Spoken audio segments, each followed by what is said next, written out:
Back now with more of day 3 of Where in the World from Vientiane and Laos. And it may be hard to believe, but it wasn't long ago that music and movies were either discouraged here or downright banned. That's all changing now, and you could say that Laos is in the midst of a pop cultural revolution.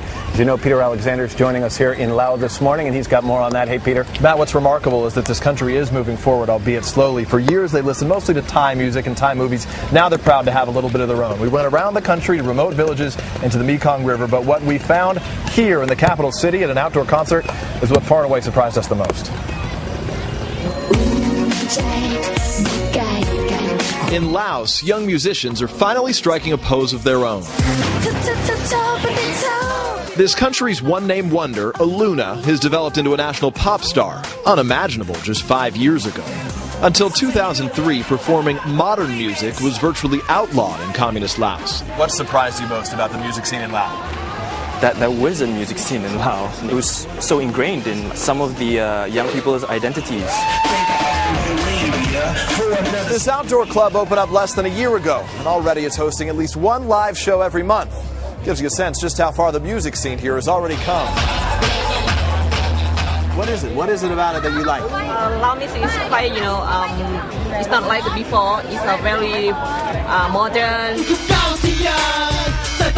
And it's all here. This is LOG, Lao Original Gangster. And it's not just music. One of this region's hottest actors recently returned to Laos. I hope we can help instigate some kind of film industry in Laos. Ananda Everingham, half Lao, half Australian, stars in Sabaidi Luang Prabang, due out next month. The first privately funded feature film shot in Laos in 33 years. If the film is successful, it is sort of like Laos stepping out and introducing themselves to the world. Still, in a land where Buddhist beliefs advocate a cooling of passions, this country is still struggling with how much is too much. One example, nightclubs have to close by midnight. A country now stepping in a new direction with all the right moves. And we are joined now by Aluna, who was featured in Peter's piece. Nice to see you. It's a pleasure.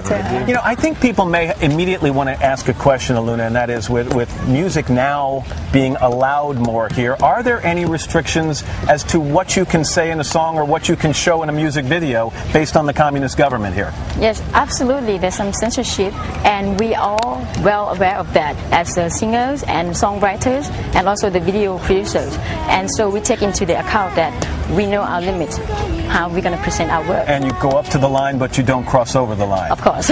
What do you want, if your music becomes popular outside of this region, what image do you want to project to people in other parts of the world?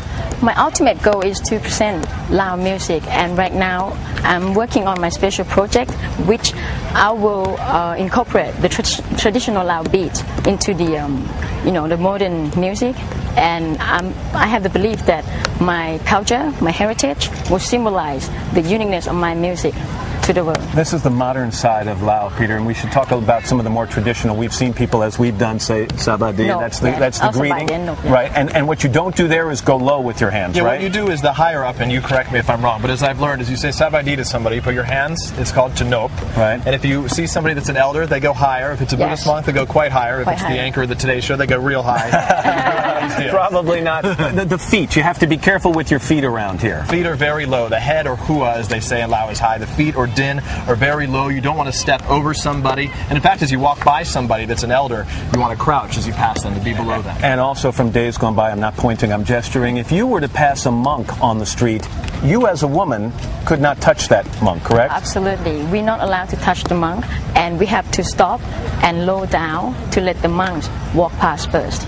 As I said, it's a mix of old and new. It's a fascinating country. Aluna, it's a pleasure to meet you. Pleasure to meet you. Thank you very much. And Peter, thanks for your help here. So, we say good luck to you as you head on your way. Thank you very much.